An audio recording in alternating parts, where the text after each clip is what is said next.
Welcome to the Marketing Intelligence Show powered by Supermetrics, the leading marketing intelligence platform helping agencies and brands turn data into business growth. Hi, everyone, and welcome back to the Marketing Intelligence Show. Today, we're diving into a story of data transformation in the retail world. I'm super excited to be joined by Sophie Buresi, who is the Global Data and CRM Factory Director at ETAM Group, the French brand known for innovative and creative lingerie and fashion. At ETAM, Sophie oversees both the data office, which includes everything from data strategy to governance and training, and the CRM Factory, the team behind ETAM's client tech stack and loyalty programs. Before ETAM, Sophie worked at LVMH, leading digital and data initiatives across some of the world's best-known luxury brands. On top of that, Sophie also teaches data at the master's levels at Sciences Po Paris, so she's not only applying strategy at scale, but shaping the next generation of data leaders too.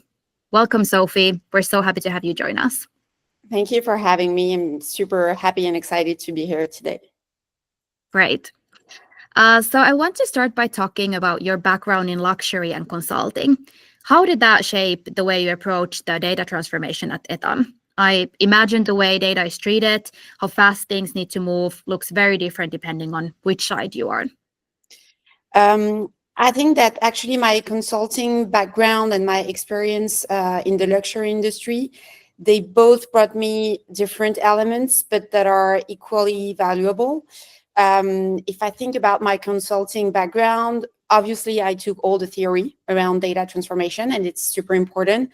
But the most important point is a way of thinking. I think it taught me how to break down, complex business problems, how to structure responses, and also how to develop strategic frameworks that are understandable but also actionable in retail companies. And, we often make fun of those ex-consultants that love putting everything into boxes and slides. But actually, in reality, and especially at ETAM, it has proven to be really useful because it makes everything much easier in terms of communication. It also makes easier to defend the vision. And that was critical at ETAM, especially because we were building everything from scratch in terms of data transformation. And now, on the other end, if I'm thinking about my luxury background, I think it sort of gave me a different exposure on data transformation because luxury brands, they have more resources, human, financial. And so they can afford to test more things, to explore actually more than mass market retailers. And so actually it sort of gave me a fast track on data transformation, stuff that I could apply when arriving at ETAM. Because if you think about it, obviously mass market is different from luxury, but retailers, they face pretty much the same challenges, growing the economic instability, geopolitical instability. We have lots of pressure on fixed cost, on consumer spending. The consumption patterns are changing, and it's the same if you're a luxury actors or if you're a mass market retailers. And so you sort of face the same data challenges. Steering the business, building short-term and mid-term projections, streamlining the operations, optimizing the supply chain, being as efficient as possible in customer acquisition and effective in retention. And so the challenges are pretty much the same. The only difference, and it's sort of a big difference, it's the overall maturity and the starting point in the data transformation. Yeah, that makes sense. And going back to the data maturity and starting point, so what did that actually look like at ETAM? So what was the setup you were walking into? So obviously there was a few pieces in place. It was not, when I say starting from scratch, it's not like a zero scratch, but still it was very early stage. So we had on-premise data warehouses that which was mainly used for BI usages. We had also a few people, scattered across different teams and across the organization. And we also had, and it's important, business teams that were super eager to move and to use data. And it's a good point. It's a good starting point. But beyond that, we were essentially starting from scratch. When I say starting from scratch, we had no data strategy. So no clear prioritization of use cases. We had no expectations around ROI. And it's an important point as well, because when you don't have clear expectations around ROI, it means that you have no structured investment around data, or at least at minimum level. On a technical standpoint, we had very limited expertise, no cloud expertise, no data engineers, and no real data stack, at least not modern data stack. No central organization, no data platform, a lot of no's in the starting point. And so obviously these topics, they had been discussed before, but when I joined, it was more that we were at the lower end of a cycle, and the organization wanted to accelerate on data. And the thing is, because we were starting, we were at that lower end of the cycles, there was also a lot of frustration within the company on the data topic. The business teams were frustrated because they could not have the right insights. They felt that lots of projects could not be deployed in the company. Obviously, the executive committee was super frustrated because they felt that some other companies and the competitors had already had some important ROI with data and AI, and they wanted to do the same. And the tech teams were frustrated as well, because they wanted to do data the right way, the correct way, and they wanted to test new things, and they felt they were kind of stuck in a very low maturity. Yeah. Okay. So with all of that going on, all of the kind of no's and frustration, so how did you start building a data strategy at ETAM? Good question. I think the first point was to have the sponsorship of the previous CIO. Obviously, it's just one thing, but it's super important. And I think that the strategy that I'm going to talk about today would not have been possible if it was not for that previous CIO, bringing strong sponsorship behind it. But once I said that, to answer in a very honest way, we tried to build a strategy as simple and as pragmatic as possible to make sure that everyone could understand it and that the deployment would be easier. The strategy, the way we build it, and actually it's still built the same way. It's built around two pillars. The first one is what I call data value, and it's this first pillar is about how we're going to create value with data. So it means identifying the right use cases, and use cases that are going to answer actual business challenges, and to deliver ROI. And these use cases, it can be anything from dashboards to data science use cases to Gen AI use cases. The technology does not really matter. The one thing is how we use data to solve a business challenge. And in parallel to that, within the strategy, we have to map out all the data foundations that are necessary for this use case to happen.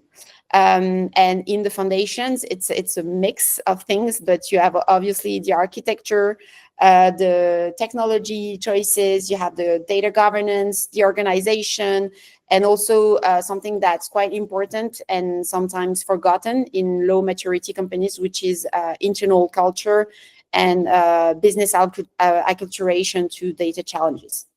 And so actually, it seems pretty simple and straightforward, strategy, two sides, two pillars.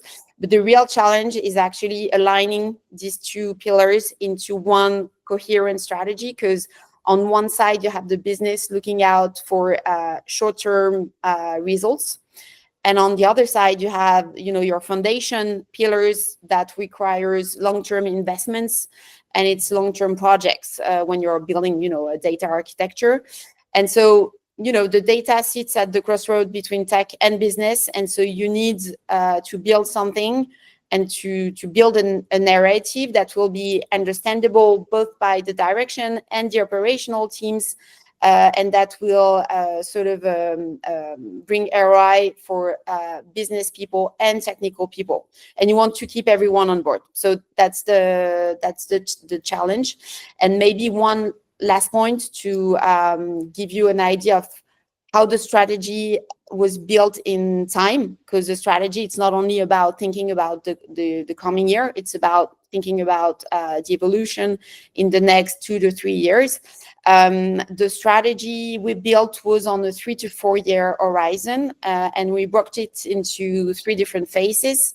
The phase 1 from summer 2023 up to the end of 2024, which was split 70% on foundations and 30% of our focus on use cases. Phase 2, which started actually beginning of 2025, just for 1 year, during which we want to balance our focus and have a 50-50% focused on foundations and use cases. And the phase 3 will start in 2026, and it will be the phase of acceleration, in which we will obviously continue working on the foundations, but the idea will be to place more energy on the use cases. And so that first phase that we finished last year, it was a lot about foundations, obviously. So we built a cloud-based data platform on Snowflake, and actually Supermetrics was played and still plays a big part in the building of this data platform. We completely redesigned our data model. We built a data office and data factory. So we reshaped the teams and missions. We launched a data governance roadmap. So a lot about the foundations. And of course, with the 30% remaining, we already started the use cases. So we had a very ambitious BI roadmap, and also an ambitious data science roadmap with already very interesting use cases in data science, both for marketing teams and for the operations. Okay. Yes, I love it. There were quite a lot of good points there. You mentioned a little bit about use cases. So let's dive a bit deeper into that, because I think that that's something that's going to be super interesting for our audience. You've done some really impactful things with retail marketing data. Can we start with customer segmentation and scoring? What did that project look like for you? Yes, absolutely. So we already had customer segmentations and scores in place even before the data transformation, but they had 2 major limitations. The first one was that they were only based on transactional data, and it's something that works well in grocery retail, for example, but in fashion, and especially in lingerie, when you have like a purchase frequency below 2 per year, it's not actionable enough. I would say, put it like this. And the second point is that the segmentations that we had were more built for analytical work rather than for activation. So they did not really help us in our marketing, activation strategy. And so even if the use case looks quite simple, our first high impact use cases with the data platform and with all these new sources of data that we were not using and leveraging before that, was to rebuild our segmentations and our customer scores, always having activation in mind and target business ROI. And so what we did is to use all the new data that was available in the platform. So not only transaction, but also CRM campaigns, website browsing, paid media data that we collected actually in the platform thanks to Supermetrics. And now what we have is segments and scores that have been built on the data platform by the data teams, but that have been co-designed with the business teams, and that we push back in the marketing tools so that they can be leveraged for activation strategy. So that's the project today. And the next phase is also about, bringing all this data that we have in the data platform.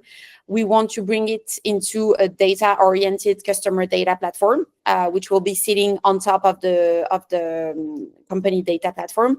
And the idea is to allow the marketing teams to manage segmentations and scores on their own, and so to be even faster on their use cases and not depend too much on the data science capabilities. Okay, yeah, that's really interesting to hear. And honestly, I think that that's a good reminder that just having the transaction data isn't enough, but you need to enrich it with a lot of different types of data too. So let's talk a little bit about another big use case, marketing mix modeling. So how did the MMM project begin at ETAM, and where are you now? So the MMM project was, and actually it still is, a big project for the group. The project started from a frustration on the business side, and even on the on the direction side, because we wanted to measure, or at least to know, the impact of our paid media strategies. I think it's a big challenge for any advertiser, but especially for retailers, because we are in a landscape where media placements, they're increasingly expensive, and also there is more and more noise, especially on e-commerce. So it's quite natural that you want to know if you're placing your money, on the right channel, for example, and if this investment is actually moving the needle and creating ROI. So answering that question is not easy. And at first in the group, we had some attribution tools, and it was great tools, but quite expensive. And actually, because they were a sort of black box in their modeling, they were not really, trusted by all the teams. They were not used 100%. And so when we finished the data platform and we had the data platform in place, we offered, as a project to internalize, the attribution. And the idea behind it was to start with an MMM study, because before building an attribution model, you want to do a classic MMM analysis, and having that platform with all that data on it and the computing capabilities allowed us to start a project like this, which wouldn't have been the case before. And so we broke that project down into two phases. The first phase was actually that classic MMM analysis I was just mentioning, and we did it for each brand. I want to mention, actually, we did it with a partner agency, Arcane, and they did and still do an amazing job. So I wanted to mention them today. And we spent quite a lot of time on that study, also trying to calibrate as much as possible the analysis, trying to look at the right KPIs. And this first phase is now complete. And it was already great, because just doing an annual or yearly MMM is very rich in terms of insights. I think for any retailer, it brings out some interesting insights on media spend and media strategy, and how you could reallocate some investment on specific channels. So that was already a first win. But now we're sort of starting phase 2, which is about industrializing an attribution model directly on our cloud platform, and building also a front-end tool for the business teams to play with the model. And the idea is to integrate that attribution model in their daily operations, so that they can challenge their own strategy. And so we are in the very early stage of this second phase, but we are super excited and eager to see the results. Okay, that's really great to hear, and how you're kind of not just making this as a one-off analysis, but actually scaling it and making it part of your everyday decision making. You've mentioned Supermetrics a couple of times and how that has helped you within this data transformation. So can you share a bit more about how Supermetrics fits into your data stack? Yeah, of course. So to put it simply, we use Supermetrics today to simplify the way we collect, we store, and then we use marketing data, marketing and media data, to put it simply. I mentioned the different use cases that we had, especially on the marketing side. A big part of our roadmap and what we sold to our internal clients relies on a deeper integration of marketing and media data within our data platform, and then afterwards within our BI tools and more advanced use cases. And so when we started the project, we just didn't have the resources to build custom connectors for each sources. And in the media, especially with media platforms, the connectors, they change all the time. You have new medias, just arriving every 2 months. So it's a lot of work, and we didn't have the right people, and also it wouldn't have made sense, in a strategic way to spend time on this when you know that you have companies like Supermetrics that have ready-to-made products that are better designed and that stay up to date. So the logic behind it was quite straightforward. And so right now, in terms of architecture, Supermetrics sort of sits in between all of our marketing sources and the data platform and the BI tools. Basically.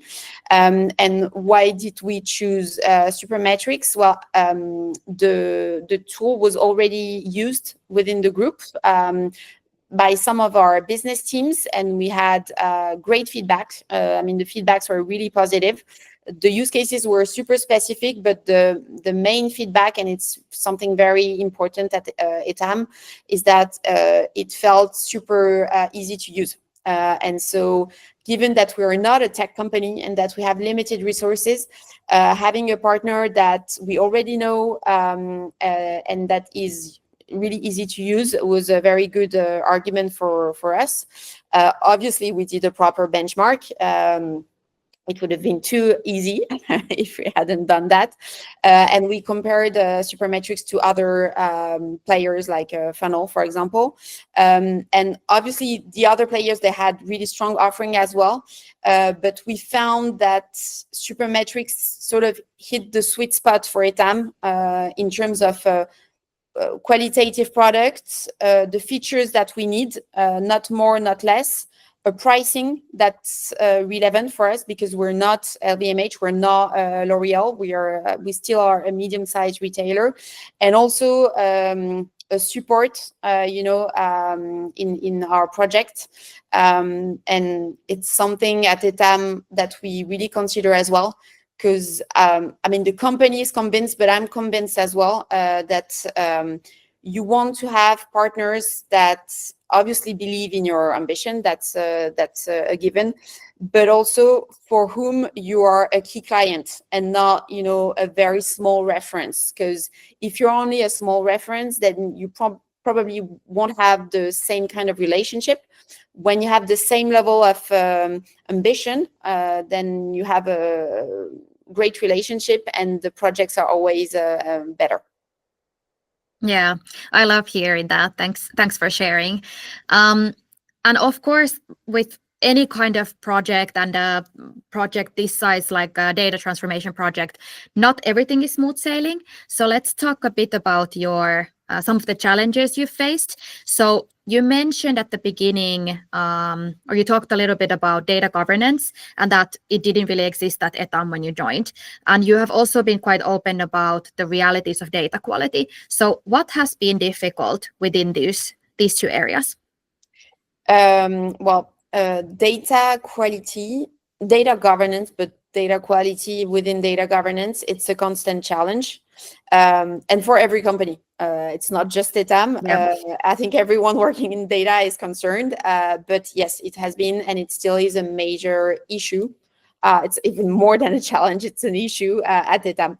The thing is, especially with data governance and data quality, the data teams, we are on the front line because you're the data user, or you're a proxy data user, or you're in constant exchange and collaboration with the data users. And so you feel the direct consequences of having low quality data, because it's going to, you have loss of trust from the business teams. And so it makes the collaboration harder.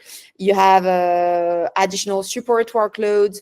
And also you see direct impact on project, even some project that you cannot even launch because of quality issues. And so the thing is, you know about the problem and you're directly impacted by the problem, but you don't hold the keys to improving, or at least not all the keys to improving the situation. The data quality, it's often starts upstream in systems that you do not own, and managed by people who are not actually data users. So they have not really an interest in improving the situation. And it doesn't mean that they're mean people and that they don't want to help you, but even sometimes they're not even aware of the impact downstream. So that's the problem. And so if you want to improve data quality on specific domains, you need a lot of effort, because you need education, you need transversal team cooperation, you need a very strong sponsorship. And most of all, to have all of this, you need budget, you need time, and you need consistency, because it's very long-term project. And in retail, we are very much short-term focused. So data governance and quality, it's even more complex when you're a retailer, I think, versus other industries that are a bit more long-term oriented. And so what we did is that at the time we decided to focus our efforts on, well, quite logically, the most strategic and high impact data domains, but also the domains that were the most painful in terms of data quality. For us, it meant product data, which was and still is quite low in terms of quality, pricing and promotion data, and also store data. And we still have a lot of work to do. We've put a structure in place. We have people working on that. We have processes that are being defined and then deployed, but it still is one of our big challenge for this year and probably the years to come. Okay, yeah, those are such important points. And you've mentioned a few times about the balance of kind of the long-term and the short-term vision, and for example, building data governance versus, building foundations and data governance versus like the expectations of delivering value quickly. So how do you balance these two things? Well, it's a real challenge. It's an everyday challenge, especially when you're working with tight budgets, obviously.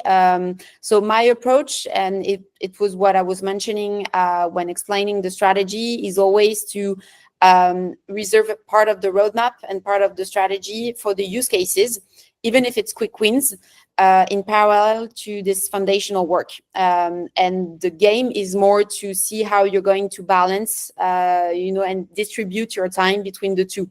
So you start with more time on foundations, but you always keep at least 30%. And that's what we did on business use cases.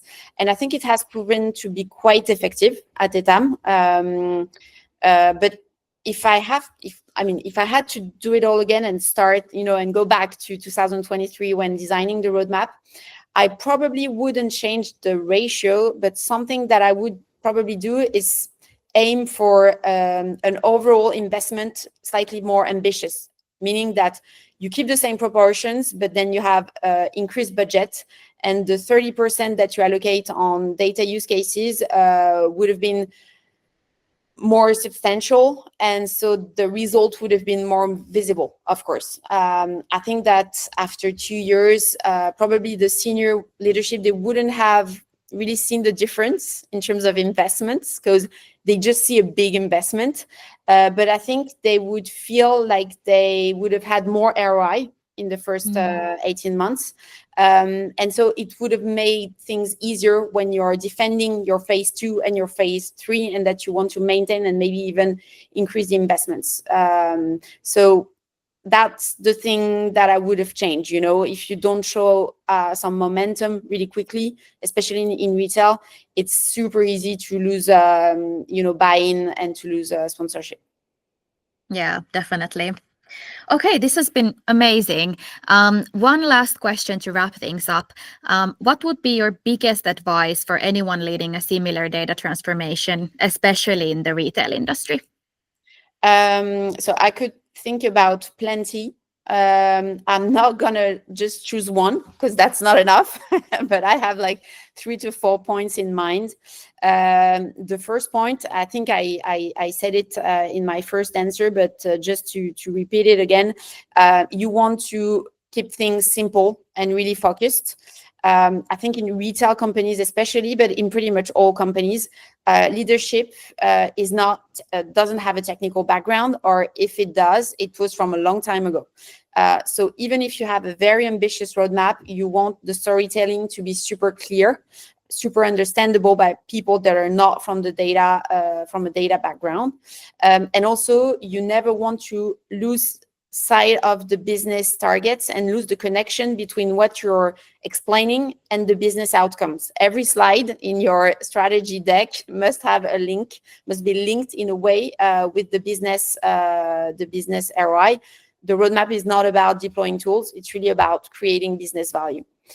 So that's the first point. I think the second point would be about building a momentum. What I was mentioning just before. You want to place quick wins from year one, even from the first 6 months, even if it's things that you believe won't have a super high impact on the long term. Actually, they prove to the organization that the transformation is working and that you can create value. And you want to build trust, and that trust will be super important on the long term if you want to increase the investment placed on data. So that's the second point. I think the third point, it can seem obvious, but still, it's not always the case in companies. You want to choose the right partners. You want to choose partners first, because some companies and some people want to internalize everything, but unless you're a super technical company, and retailers, most of the time, we're not the best in tech. You want to choose partners, you want to externalize the right parts of the job, and you want to choose wisely your partner. I think that what matters is choosing a partner that will prove to be efficient, scalable, and also easy to adapt. Going back to my argument for Supermetrics, I think it's you don't always need the Rolls Royce. So sometimes it's great to choose the Dacia if the Dacia gets the job done. The thing is, if you choose the Rolls Royce, it's going to cost a lot. And people that are giving you the money to buy the Rolls Royce, they're going to expect you to reach the destination quicker, even though speed limits stay the same for everyone. So I'm going to stop that metaphor right here, but I think you get my point. If the Dacia gets the job done, take the Dacia. And maybe the last point, and it's still it's obvious, but not that much. You want to integrate in your strategy some element about the culture, about culture transformation. You need to take that into account in your strategy. Especially, you want to allow sufficient space for testing, learning, failing. And it's not even for the business team. You want to take that into consideration for your data and technical teams, because they need that to really jump on board and believe in the project. So you really need to have that in mind. Actually, people always matter more than technical stuff and platforms, and so you need to have a part of your strategy on that point. Yeah, definitely. I love hearing about that. Thank you so much, Sophie, for joining us. This has been really insightful. Thank you for sharing all of your learnings and your journey at ETAM.